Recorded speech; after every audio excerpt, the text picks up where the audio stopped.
오늘 우리에게 주신 하나님의 말씀은 누가복음 14장 15절에서 24절까지 말씀입니다.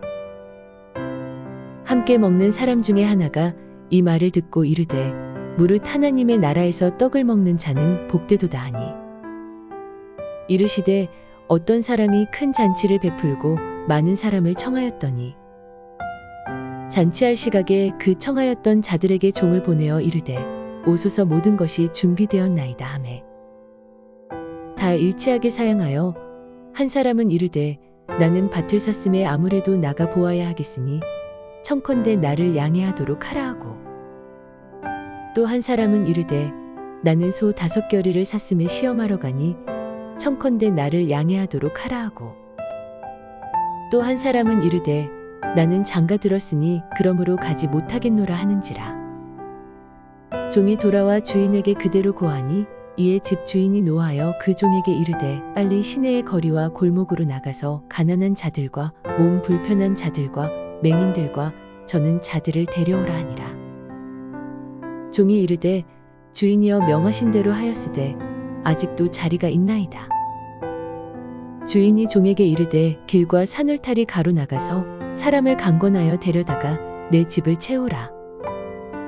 내가 너희에게 말하노니 전에 청하였던 그 사람들은 하나도 내 잔치를 맛보지 못하리라 하였다 하시니라. 아멘.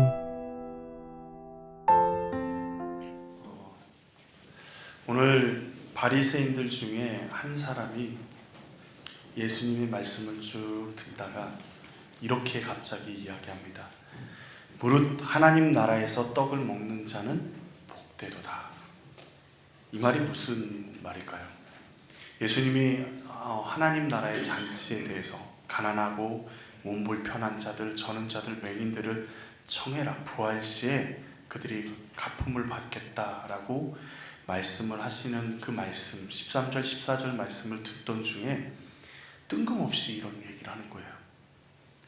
이런 말을 하는 이유가 뭐냐면 바리새인들은 자신들이 하나님 나라에 초청받은 사람이라는 걸 믿고 있었습니다.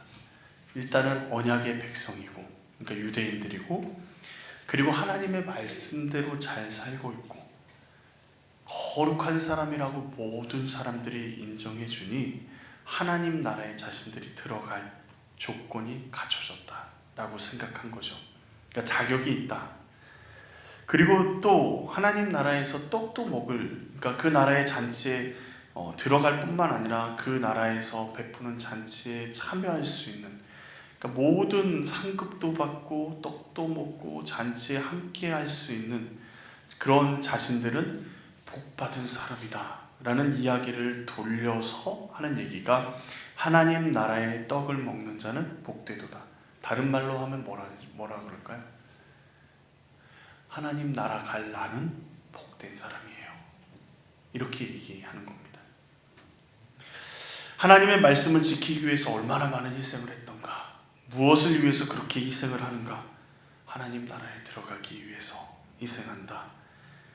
그렇게 이야기하는 그들에게 예수님이 오늘 소위 말하는 큰 잔치 비유를 얘기하십니다. 이 큰 잔치 비유를 보면요, 하나님 앞에 초청받은 세 종류의 사람이 있습니다. 세 종류의 사람이 있는데 두 종류의 사람은 하나님 나라에 들어가고 한 종류의 사람은 하나님 나라에 들어가지 못해요. 하나님 나라의 초청을 받으셨나요? 우리는 다 하나님 나라의 초청을 받은 사람들입니다. 누구도 하나님 나라의 초청을 받지 않은 사람이 없어요. 그런데 오늘 말씀의 배경이 되는 이 잔치를 이해하기 위해서는 한 가지 배경 지식이 필요한데, 이스라엘 사람들은 잔치를 열기 전에 오래전부터 계획하면서 사람들에게 와 주십시오 하는 사람들에게 초청장을 보냅니다. 아니면 사람을 보내든지 직접 초대를 하죠. 몇 월 며칠에 내가 잔치를 이러이러해서 우리 자녀가 결혼해서 아니면 내고 환갑잔치를 한다든, 요즘에 환갑잔치도 하지 않지만 한다든지 이런 여러 가지 이유로 내가 잔치를 하려고 하니까 참여해 주실 수 있습니까? 물어보면 그 날짜를 초대받은 사람이 그 날짜를 계산해서 아무 일도 없으면 예, 그 날짜에 참석하겠습니다 라고 답장을 보내줍니다. 그러면 그때부터 어떤 일이 벌어지냐면 초청한 숫자에 맞춰서 잔치의 규모를 정하고 음식을 준비하고 이렇게 잔치가 준비되어져 가는 겁니다. 그러기에 이스라엘 사람들, 초청받지 못한 사람들 그냥 숟가락 하나 더 얹으면 되지, 뭐 우리 생각은 그렇잖아요. 그런데 이스라엘의 잔치는요, 초청받지 못한 사람은 들어갈 수 없어요. 참여할 수 없습니다. 그러기에 잔치에 준비된 음식이나 그 사람을 생각하면서 준비한 자리나 그리고 선물이나 공연 등은 모두 누구에게 맞춰져 있어요? 잔치에 초청받은 사람, 오겠다고 하는 사람에게 다 맞춰져 있습니다. 그러기에 다른 사람이 그 자리에 앉으면 뭐 똑같은 잔치지 뭐 이렇게 생각할 수 있겠지만 그 사람에 맞춰서 준비되어져 있는 잔치이죠.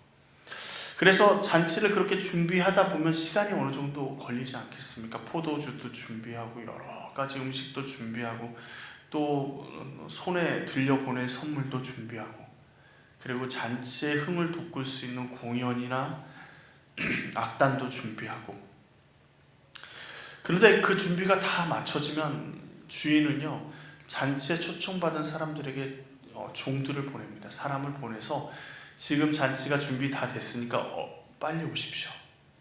빨리 오십시오. 얼른 오셔서 우리 잔치를 참석하시면 됩니다. 이제 오시기만 하면 잔치가 시작이 될 겁니다. 라고 이야기를 하는 겁니다. 그러면 그때 잔치집에 와가지고 잔치를 함께 즐기고 기뻐하고 함께 하는 것이죠. 이게 이스라엘의 잔치의 모습입니다. 하나님 나라도 마찬가지예요. 지금 예수님이 하나님 나라에 대해서 말씀하시는 건데 초청하십니다. 우리 모두를 초청하셨죠. 제일 먼저 초청받은 사람이 누구죠? 이스라엘 사람들을 초청하셨어요. 그 다음에 예수님을 믿는 우리를 그러니까 예수 그리스도를 구주로 영접하겠다고 하는 모든 사람들을 초청하십니다. 이미 하나님의 잔치는 준비되어져 가고 있어요. 그리고 이미 조금조그마한 하나님의 잔치가, 하나님의 나라가 이 땅 가운데 예수님을 통해서 임했습니다. 그들의 숫자에 맞춰서 자리를 준비하고 그리고 음식도 준비하고 잔치를 준비해 가고 계십니다. 누가요? 하나님이에요. 하나님이 어떤 분이시죠? 우주 만물을 만드신, 그리고 더 중요한 사실은 뭐예요? 우리보다 더 잘 알고 계시는 그분이 우리를 위해서 잔치를 준비하고 계십니다.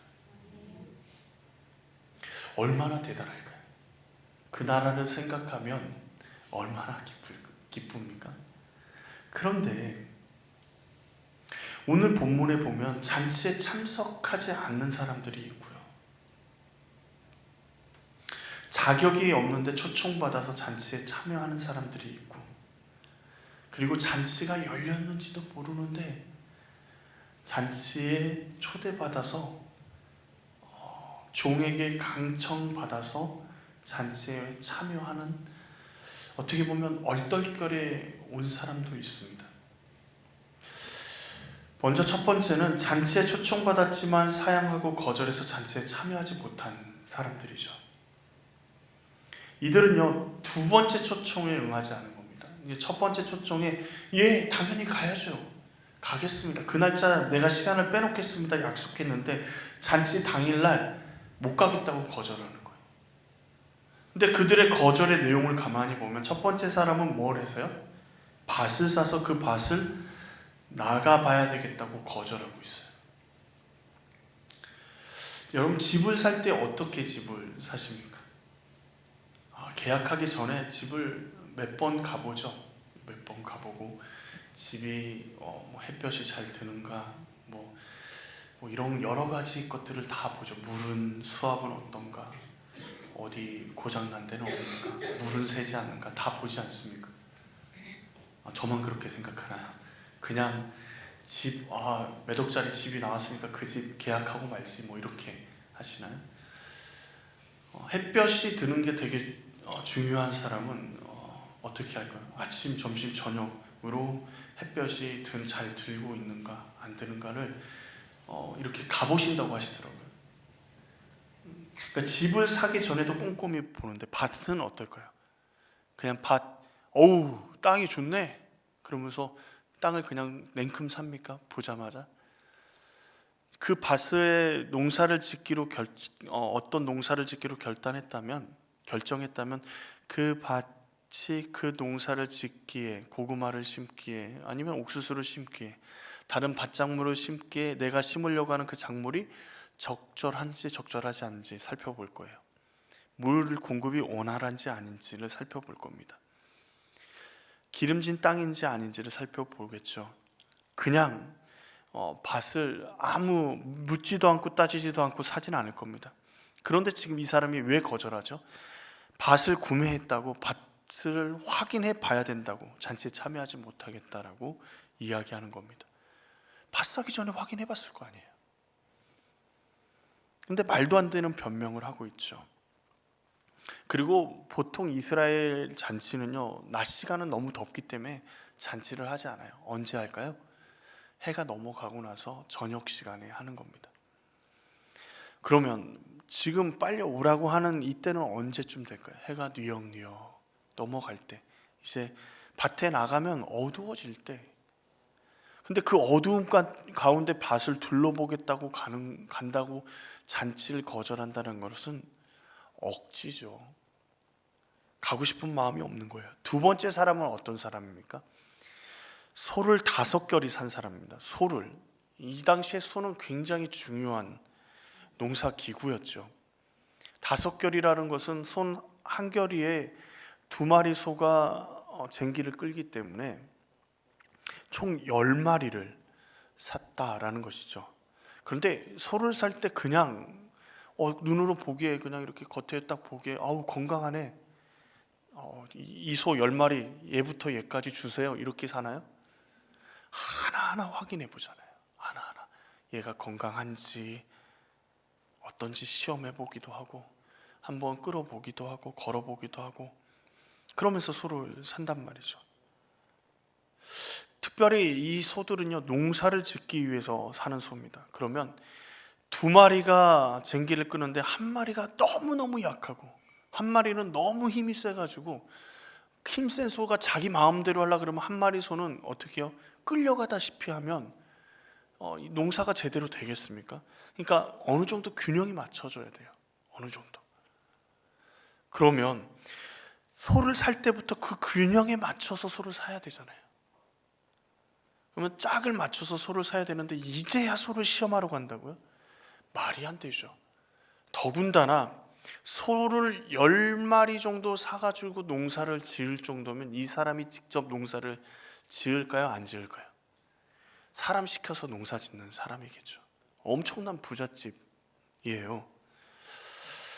그런데 지금 소 시험하러 본인이 직접 가가지고 소를 이 저녁에, 그리고 특별히 잔치집에 초청받은 날이라고 하는 사실을 깜빡 잊었다고 해도 그 사실을 아는 순간 다 팽개쳐 놓고 하인들에게 맡겨놓고 자신은 잔치집에 가도 돼요.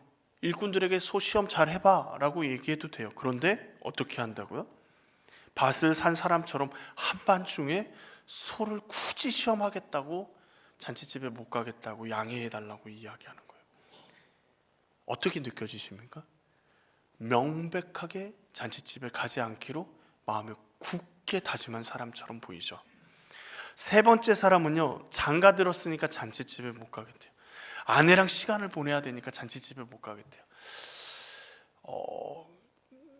하나님께서 장가든 사람들은요, 일정 기간 동안 전쟁이 일어나도 전쟁터에 끌려가지 않도록 제도를 마련해 놓으셨어요. 그러니까 장가든 사람, 우리로 말하면 신혼부부 그 생활을 잘 할 수 있도록 하나님께서 배려하신 거죠. 그런데 지금 이들이 전쟁터에 나가나요? 잔치집에 갑니다. 참석 못할 이유가 하나도 없고요. 아내랑 그렇게 떨어지기 싫다 그러면, 그 한순간도 떨어질 수 없다 그러면 함께 잔치집 가면 되잖아요. 근데 이 사람은요, 명확하게 의도를 드러냅니다. 다른 앞에 두 사람은 양해를 구한다라고 이야기했지만 이 사람은 단호하게 얘기해요. 가지 못하겠노라. 나 가지 못할 것 같아 라고 단호하게 이야기합니다. 그런데 한 가지 의문이 들지 않습니까? 이 잔치집에 참석하겠다고 분명히 초청할 당일에는 이야기했는데, 그리고 그 잔치가 준비되고 있다라는 사실을 소문을 통해서 다 알지 않을까요? 근데 막상 준비한 당일에 가지 못하겠다고 얼토당토한 이야기하는 그 이유들을 듣고 거절한단 말이죠. 왜 그렇게 했을까요? 18절 말씀에 보면 어떻게 시작하죠? 다 일치하게, 그러니까 뭐 몇 사람만 일치하게가 아니라 다 일치하게 어떻게 한다고요? 사양했다라고 이야기합니다. 제 마음 가운데 묵상하면서 이놈들이 짰구만 짰어, 이런 생각이 들더라고요. 안 가기로 서로 짰구나. 그렇지 않나요? 결혼식을 할 때요, 신랑이 너무 마당발이야. 그럼 신부는 가족도 좁고 외동딸에다가 가족도 좁고 친구도 한두 명뿐이 없으면 너무 이제 기울 것 같잖아요. 그러면 어떻게 하죠? 신부 측에서 결혼식 하객 알바를 쓰는 거죠. 하객 알바를 저는 왜 쓸까 그런데, 쓰는 이유가 뭐죠? 쓰는 이유가 우리가 너무 사람이 적으면 창피하니까, 부끄러우니까. 전라도 말로 뭐라 그러는지는 모르겠는데 하여튼 그렇단 말이죠. 그런데 그렇게 요즘에도 결혼식 알바, 하객 알바를 사서 그렇게 하는데, 이 당시에는 명예가 생명보다 중요한 때입니다. 두 번 초청하는 이유도 뭐예요? 결혼식에 사람이 이렇게 노쇼가 없도록 하기 위해서 그렇게 두 번이나 이렇게 초청을 확인하고 하는 거예요. 특별한 사정, 갑자기 부모님이 돌아가시거나 아니면 자신이 거동조차도 할 수 없을 만큼 육신의 질병이 있지 않는 이상은 잔치에 참여하는 게 당연한 일입니다. 참여하지 않으면 굉장히 무례한 사람이 되는 거예요. 그 사람의 명예조차도 지켜주지 못하는 사람이 되는 겁니다. 근데 지금 이 사람들은 의도적으로 짜고 주인의 초청을 거절하는 겁니다. 이들이 왜 그렇게 했을까요? 한번 상상을 해봤습니다. 주인이 어떤 사람이었을까? 잔치에 초대하는 주인이 만약에 초대해가지고 평소에 어떤 주인과 관계 가운데서 주인의 그 잔치집의 주인의 마음에 안 들거나 뭐 이렇게 하면 칼 같은 사람이면 어떻게 했을까요? 초대받은 사람이 칼같이 복수해. 어떤 일을 잘못하면 너 나한테 그렇게 했지, 너도 한번 당해봐라 그러면서 복수하는 사람이면 어떻게 할까요? 무조건 가겠죠. 자기도 그렇게 당할 수 있으니까. 아니면 더 복수하는 사람, 배를 더 갚아주는 사람이면 어떻게 할까요? 무서워서라도 갈 거예요. 근데 아마도 이 주인은요, 돈을 빌려주고 제가 제 날짜에 안 갚아도 아유 괜찮아요 형편이 그런데 어쩌겠어요, 나중에 천천히 갚으세요.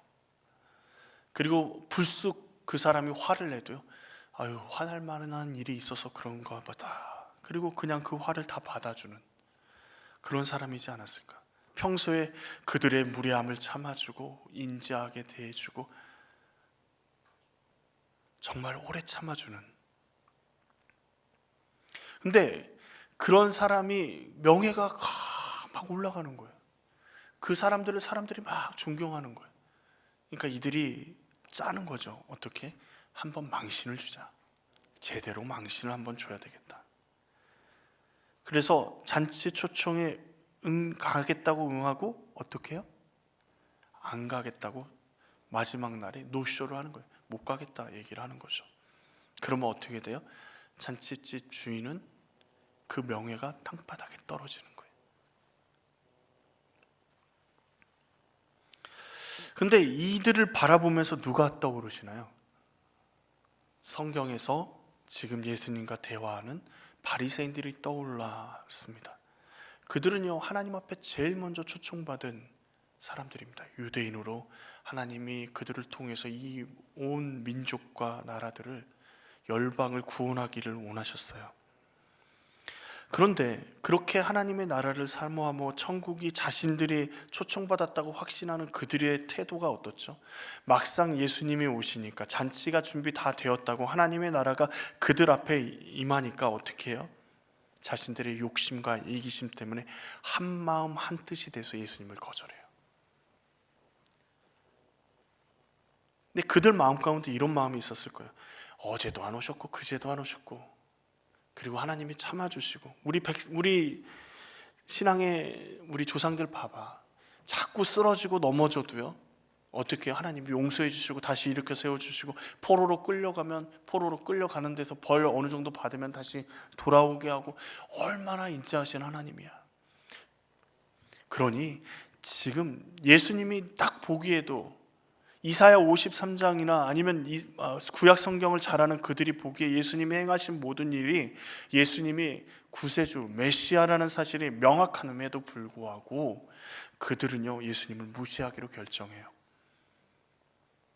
그런데 예수님이 그들에 대해서 뭐라고 말씀하시죠? 24절 말씀에 보면요, 전에 청하였던 그 사람들은 하나도 내 잔치를 뭐하지 못하리라? 맛보지 못하리라. 그들에겐 더 이상 잔치에 대한 초대는 없다라고 단호하게 말씀하세요. 여태까지 참아주셨으니까, 여태까지 기다려주셨으니까, 여태까지 주님이 나의 연약한 죄악을 참아주셨으니까 괜찮아, 아직 시간이 있어. 그때 가서 주님 선택하고 그 잔치에 참여하면 되지, 그때 가서 회개하고 잔치에 참여하면 되지 라고 생각하는 거죠. 하나님의 인자하심을 생각하면서요. 근데 놀랍게도 예수님은 공생애를 시작하시자마자 선포하신 말씀이 뭐라고요? 회개하라, 천국이 가까이 왔느니라. 만약에 우리가 괜찮아, 아직 시간이 있어 거절하면요, 바리새인과 서기관들처럼 어떻게 될까요? 잔치가 막상 준비되어졌을 때, 아이고 내가 밭을 사가지고 이 밭, 내 사업이 조금 번창하고 나서 내가 벌려놓은 일이 조금 궤도에 오른 다음에 나와 어떤 사람과 인간관계가 있는데, 그 인간관계 가운데서 내가 그 사람 주님 앞에 나아가는 것보다 그 사람과의 관계 가운데 그 사람과의 관계가 해결되고 원만히 해결될 때, 그때 들어가겠습니다. 그러면 어떻게 된다고요?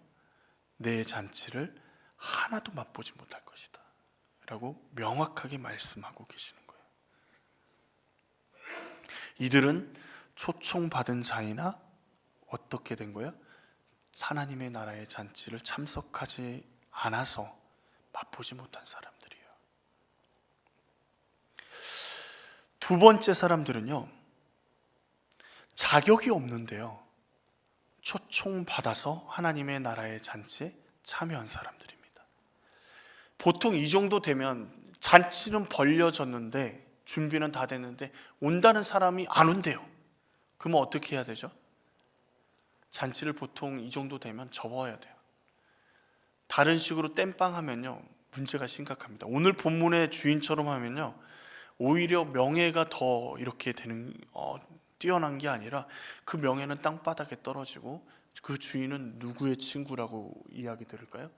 죄인들의 친구라고 이야기 들 거예요. 근데 주인은 어떻게 하죠? 종들을 보내서요 시내와 거리와 골목으로 가서 가난한 자들과 몸 불편한 자들과 맹인들과 저는 자들을 데려오라 라고 명령하셔요. 지금 주인이 데려다가 잔치집에 채우라고 이야기하는 사람들은요 하나같이 이스라엘 사람들이 어떻게 여기는 사람들이냐면 죄인이라고 여기는 사람들이에요. 부정한 사람들. 이 당시에 가난한 사람들은요 하나님 앞에 벌 받는다고 생각했어요. 부자는 하나님이 축복하신다고 생각했죠. 그러기에 지금 이 사람들은요 잔치집의 주인공으로 초청받을 수 있는 사람들이 아니에요. 그냥 잔치집 문 앞에서 드나드는 사람들에게 음식이나 겨우 얻어먹을 수 있으면 다행인 사람들입니다. 근데 놀랍게도 주인이요, 노션한 잔치를요 포기할 생각이 하나도 없어요. 자신의 명예 따위는 별로 중요하지 않아요. 이 잔치를 성공하는 게 더, 진행하는 게 더 중요한 거예요.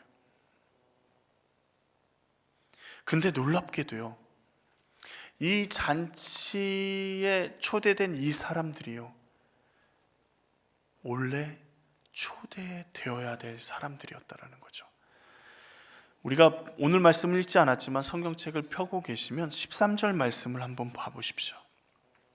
예수님이 잔치에, 우리의 잔치에 초대해야 될 사람들을 얘기하는데, 잔치를 베풀거든 차라리 가난한 자들과 몸 불편한 자들과 저는 자들과 맹인들을 청하라. 그리하면 그들이 갚을 것이 없으므로 내게 복이 되리니 이는 의인들의 부활시에 내가 갚음을 받겠음이니라. 잔치에 누구를 초대하라고요? 가난하고 몸 불편한 자, 저는 자들, 맹인들을 초대하라고요. 오늘 잔치집에 초대받은 사람들이 다 안 온다니까 땜빵처럼 들어가 있는 그들의 명단이요, 예수님이 잔치집에 이런 사람을 초대하라는 명단으로 앞에 13절에 이 말씀하기 전에 띄워놨단 말이죠. 그 말은 무슨 말이죠? 하나님 나라에 땜빵처럼 초대된 것 같은 그 사람들이 하나님 나라에 정말 하나님이 초대하고 싶어하는 사람들인 거죠. 그 사람들이 누구죠? 그 사람들이 누굽니까? 우리입니다. 가만히 생각해 보세요. 하나님 나라의 잔치에 누가 초대받아야 될까요? 하나님 나라의 잔치에 누가 초대받아야 되겠습니까? 저는 아닌 것 같아요. 상처받고 깨지고 상하고 썩어진 육실 가운데 죄악으로 가득 찬, 때로는 그 어떤 사건만 생각하면 속이 뒤집어져서 힘들어하는 우리들의 모습이 하나님 잔치에 어울릴까요? 그런데 하나님은요, 아무 소망 없는 우리를 초대하시고 최고의 것들로 우리를 준비하시면서 우리에게 오라고 말씀하십니다. 우리는 예수 그리스도를 구주로 영접한 사람들이죠. 하나님이 우리를 잔치집에 초대했어요. 근데 문제는 어디서 생기느냐? 초청 받았는데, 첫 번째 초청을 받아서 우리가 하나님 앞에 예배도 드리고 감사함으로 주님이 우리를 이렇게 초대하셨다고 하는데, 시간이 지나면 지날수록 구원의 감격은, 초청받은 구원의 감격은 희미해지고, 그리고 우리 안에 어떤 생각이 들어요? 주님 앞에 나와서 헌신하고 다른 사람을 참아주고 기다려주고 70번씩 7번 용서하라는 주의 말씀을 붙잡고 용서하는 삶을 살았는데, 아직 잔치집에 우리가 가지 못하고 있으니까 어떤 사실이요? 잔치집에 초대받았다라는 그 사실보다 내가 하나님을 위해서 한 것처럼 되는 그 일들이 더 나에게 크게 보이는 거예요. 막상 잔치에 초대를 딱 받으면, 그래서 막상 잔치에 갈 때에는 그 크게 보이는 것들 때문에 하나님의 잔치에 참여하지 못하는 사람들이 많다는 거죠. 그럼 우리는 어떻게 해야 될까요? 내가 어떤 사람이라는 걸 항상 잊지 말아야 돼요. 가난한 자들과 몸 불편한 자, 맹인과 저는 자였다라는 사실을 잊지 말아야 하는 겁니다. 내가 죄인이라는 사실을 잊지 않아야 주님의 잔치를 참여할 수 있습니다. 의인은 참여할 수 없어요. 어떤 의인은요? 내가 의롭다는 바리새인처럼 생각하는, 내가 하나님 나라의 잔치에 참여하는 복된 사람이지 하는 사람은 참여할 수 없습니다. 주님, 저는 죄인입니다. 저는 주님의 잔치에 참여할 수 없는 악한 죄인입니다 라는 그 마음을 가지고 살아가는 그 사람이 하나님의 나라를 소유하게 되는 줄로 믿습니다. 그리고 세 번째 사람들입니다. 이 사람들은요, 이방인들이에요. 주인이 종에게 어떻게 하죠?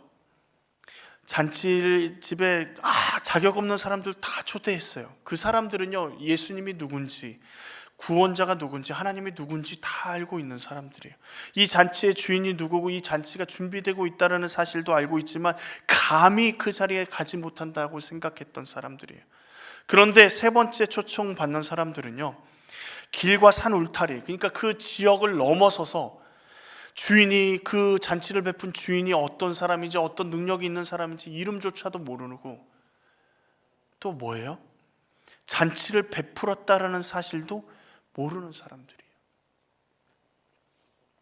그런데 주인이 종들에게 뭐라고 얘기하죠? 강권하여 주의 집을 채우라 라고 얘기해요. 강권하여 주의 집을 채우라. 강제로 그 사람들을 끌고 와라. 교회를 폭력이나 모든 힘을 동원해서 그 사람들이 예배 드릴 수 있게만 하면 된다라는 게 아니에요. 강권하다라는 말은요, 강권하다라는 말은 그들을 내 있는 힘을 다해서, 내 전부를 다해서 우리의 집으로, 하나님의 앞으로 데려오라는 거예요. 설득하고 설득하고 설득해서요. 무엇으로요? 사랑으로요. 어떤 부흥 집회, 어떤 교회에서 부흥 집회를 하는데 그 당시엔 공중전화가 있던 때예요. 어떤 한 청년이 친구하고 전화 통화하는 거예요. 울면서 전화 통화를 하는 거예요. 친구에게 제발 오늘 한 번만 나를 봐서라도 와달라고. 오늘 와서 너 예수님 만나야지 구원받는다고 울면서 전화하는 거예요. 왔을까요? 안 왔을까요? 저도 잘 모르겠어요. 왔을지 안 왔을지 모르겠죠. 근데 분명한 사실은 뭐예요? 그게 강권이에요. 사랑하는 마음으로, 그 영혼을 불쌍히 여기는 마음으로 초대하는 겁니다. 근데 가만히 말씀을 생각하다 보니까요, 지금 이 사람들이 주인이 누군지도 모르죠. 잔치가 열려 있는지도 모르죠. 근데 갑자기 모르는 사람이 와서 저기 순천에 있는 최부자가라는 사람이 있는데 지금 잔치를 벌이는데 자리가 비었다고, 당신 지금 빨리 데리고 오라고 주인이 얘기하시는데 같이 잔치집에 가겠냐 그러면 여러분 갈 것 같으세요? 중고등부한테 얘기하니까 한 명은 간다 그러더라고요. 큰일 났다 그랬어요. 요즘 아이들 가르치는 게 어떻게 가르치죠? 모르는 사람이? 저희가 다른 교회에 있을 때 사찰 집사님이 문을 두드려가지고 아이들만 있을 때 집 이제 수리할 게 있으니까 문을 두드려서 얘기를 하니까 아이들이 엄마한테 엄청나게 이렇게 배우니까 대답은 하고 문을 안 열어주더래요. 사찰 집사님이 너무 답답해가지고 전화를 했다. 네, 어떻게 해요? 교육을 잘 받은 거죠. 요즘으로만 이야기하면 보이시피싱 아니야? 라고 모두 생각할 수밖에 없는 시간이에요. 그 사람 입장에서는 이해할 수 없는 거죠. 내가 모르는 사람이 큰 부자래요. 근데 갑자기 사람 보내가지고 나한테 잔치 참여하라 그러면 여러분 참여할 사람이 얼마나 될까요? 그때 뭐가 필요해요? 강권함이 필요한 거예요. 포기하지 않는, 설득하는, 끝까지 열정을 가지고 설득하는 마음이 필요한 거예요. 근데 지금 종과 주인의 관계잖아요. 종은요, 이 명이 지킬 명예도 없을 뿐더러 주인이 이 잔치가 파토나도 아무 상관이 없어요. 그냥 자신 밥만 잘 먹고, 오히려 가만히 생각해 보니까 잔치가 망해야 맛있는 음식을 더 많이 먹겠죠. 나머지 있는 음식을 버릴 수도 없고 같이 먹을 거 아닙니까? 종들도 자신의 의무만 감당하면 돼요. 잔치 지금 버려놓고 있는데 어떻게 해요? 지금 먹을 게 막 앞에 산더미 그 잔치집에 있는데 멀리 가가지고 사람을 데리고 강권해서 데리고 오라 그러면 어떻게 할 것 같습니까? 그냥 흉내만 내다 올 것 같아요. 근데 이 종들은 어떻게 했다라는 얘기는 없지만 어떻게 했을 것 같으세요? 이 종들이 정말 성실한 종이라면 그 의무를 강권하여 데리고 왔어요. 어떻게 그럴 수 있을까요? 주인의 마음을 알아요. 잔치를 온전히 치르겠다라는 주인의 마음, 그 잔치로 사람들을, 배고픈 사람들, 어려운 사람들 같이 함께 기쁨을 누리겠다라는 그 마음을 아는 거죠. 우리도 마찬가지지 않습니까? 우리도 하나님의 마음을 알아요. 이 땅의 구원을, 이 땅의 많은 사람들을 구원하시겠다라는, 그래서 자격 없는 우리까지도 십자가에 달려 죽으셔서 우리를 위해서 죽으셔서 우리를 구원하셨던 그 하나님의 마음, 독생자를 아낌없이 십자가에 매달려 죽게 하신, 그래서 우리를 구원하신 그 하나님의 마음을 우리가 모르면 누가 알겠습니까? 그 하나님의 마음을 가지니까 어떻게 해요? 그들을 강권할 수밖에 없는 거예요. 또 한 가지는 뭐죠? 주인을 무시하는, 아무 쓸모없다고 주인을 무시하는 세상이 승리하게 할 수 없는 겁니다. 주인을 무시하고 잔치를 파토내려고 하고 잔치를 어떻게든 방해하려고 하는 그 사람들의 뜻대로 되게 둘 수가 없는 겁니다. 주인이 얼마나 기대하고 준비했고 주인이 얼마나 사랑해서 그들을 초청했는데 아무 값없이 그들을 위해서 희생하셨는데 그들의 의도대로 주인의 명예가 땅바닥에 처박히는 것을 두고 볼 수가 없는 겁니다. 그리고 이 일이 주인을 위한 일이고, 그리고 그 초청한 사람을 위한 일인 것을 알기에 종은 포기할 수가 없는 거예요. 하나님 나라의 큰 잔치는 이미 주님이 준비하고 계십니다. 상상도 못할 잔치가 벌어질 겁니다. 그 잔치에 우리가 초대받았습니다. 세상의 다른 것들 때문에 하나님의 나라를 포기하지 마십시오. 조금 더 잘 먹고 잘 사는 거, 소를 사서 소를 시험해 봐야 된다고요? 아닙니다. 하나님의 나라가 먼저가 돼야 돼요. 하나님의 나라를 아는 우리가 조금 더 나아가면 어떻게 될까요? 하나님의 사랑을 받았던 우리가, 하나님의 잔치가 어떻게 벌어지고 있는, 지금 벌어져 가고 있는지, 준비되어져 가고 있는지 아는 우리라면 어떻게 할까요? 주님이 종에게 명령한 것처럼 우리가 나서서 주님 마음을 가지고, 그들을 사랑하는 마음을 가지고 강권하여, 그들이 이해가 안 되죠. 그들의 머리로는 이해가 안 됩니다. 그런데 어떻게 내 전 인생을 걸고라도, 내 전 삶을 걸고서라도 그들을 이해시키고 그들을 설득해서 주님을 만나게 하고 주님의 나라를 사모하게 만들어야 합니다. 사랑하시면요, 강권하십시오. 그 사람에게 사랑으로 설득하고, 간절하게 설득하고, 우리의 전부를 다해 설득하십시오. 주님은 우리를 위해 죽기까지, 우리를 구원하기 위해 십자가에 달려 죽기까지 우리를 사랑하셨습니다. 많은 사람, 우리가 알지 못하는 많은 사람, 그 모든 사람, 우리가 만나는 모든 사람을 우리가 설득할 수는 없지만 최소한요, 우리가 사랑하는 사람, 지금도 예수를 모르고 죽음의 그 길을 걸어가는 그 사람들은 주님의 잔치에 초대해야 되지 않겠습니까? 내 전부를 다 걸어서라도 이 땅의 내가 샀던 소를, 내가 샀던 밭을, 내가 가지고 있는 모든 인간관계를 다 포기하면서까지도 그를 주님 앞에 이끌어야 되지 않겠습니까? 준비된 잔치에 자격 없는 우리가 초대받았습니다. 준비된 잔치에 그들도 초대받아야 됩니다. 주님은 그들도 초대하셨어요. 근데 초대받은 것조차도 몰라요. 자신이 하나님 나라에 초대받은 것조차도 알지 못합니다. 그냥 두고 보시겠습니까? 그들의 머리로는 이해가 안 돼서 우리하고 갈등도 있고, 예수님에 대해서 얘기하면 이해하지 못하는 일들도 있습니다. 그러나 분명한 사실은 하나님의 나라는 올 것이고, 그 나라에 들어갈 때 우리가 생명을 다해 우리의 힘을 다해, 우리가 가진 모든 내 삶을 다해 하나님 나라에 초대한 그 사람과 함께 기쁨으로 우리 주님의 잔치에 참여할 그 날에 기쁨으로 열매를 거둘 줄로 믿습니다. 우리의 삶을 주님이 그런 삶을 살아가는 우리들을 기뻐하실 줄로 믿습니다.